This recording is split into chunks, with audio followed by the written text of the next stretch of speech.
புண்ணியம் செய்தாதான் சிவனடியாருக்கு ஒருவேளை அன்னம்பாளிப்பு சோறு அளிக்க முடியும். புண்ணியம் செய்தாதான் ஒரு சிவனடியாருடைய பாதம் நம்முடைய வீட்டில் படும். நல்ல அடியார், நல்ல அடியார். புண்ணியம் செய்தாதான் தர்மம் செய்ய முடியும். சிவபுண்ணியம் செய்தாதான் நெத்தில திருநீர் பூச முடியும். சிவபுண்ணியம் செய்தாதான் கழுத்துல ருத்ராட்சம் ஏறும். சிவபுண்ணியம் செய்தாதான் உங்க கைக்கு இடையில திருமுறை புத்தகம் வந்து சிக்கும். எவ்வளவு கடன் சுமை இருந்தாலும் சரி, உங்கள் வாழ்க்கையே ஓட்டை உடைந்த கப்பல் போல முழுகினாலும் சரி, எங்கிருந்தோ ஒரு கட்டையை கொண்டு வந்து உங்க கையில கொடுத்து சுமக்க வச்சு உங்களை காப்பாற்றுவான் ஈசன். சத்தியமா சொல்லுகிறேன், சிவனை நம்பியவர்கள் கெட்டு போனதாக சரித்திரம் கிடையாது, வரலாறு கிடையாது. எப்படியாவது உங்களை காப்பாற்றுவார்.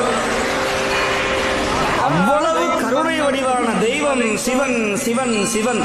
அவனை சொல்லுவதற்காக தான் இந்த பிறவி எனக்கு கொடுத்து. ஆறறிவு படைத்த மனிதனாக பிறந்து விட்ட நாம் இறுதி வரை இந்த மண்ணுக்கு பாரமாகவே வாழ்ந்துவிடக்கூடாது. ஏதாவது ஒரு கொள்கையை கடைபிடிக்க வேண்டும்.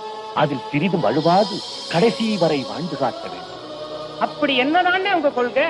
அதையாவது சொல்லுங்க. அரசர்களாக பிறந்தவர்கள் ஆண்டவனுக்கு கோபுரம் கட்டி கும்பாபிஷேகம் நடத்தி அவர்களுடைய கடனை நிறைவேற்றி விடுகிறார்கள். செல்வந்தர்களாக பிறந்த சீமான்களோ அபிஷேகம் ஆராதனைகளின் மூலமாக ஆண்டவனுக்கு தங்களுடைய சேவையை அர்ப்பணித்து விடுகிறார்கள். அடுத்து நடுத்தர வகுப்பினரோ கற்பூர தீபத்தையாவது காணிக்கையாக வைத்து விடுகிறார்கள். ஆனால் நாமெல்லாம் ஏழை, நம்மால் அப்படி செய்ய முடியுமா? அதனால்தான் தினமும் ஒரு அடியவரின் துணியை துவைத்துக் கொடுப்பதன் மூலம் ஆண்டவனுக்கு நான் செய்ய வேண்டிய கடனை நிறைவேற்றுவதாக நினைத்து பெருமைப்பட்டுக் கொண்டிருக்கிறேன்.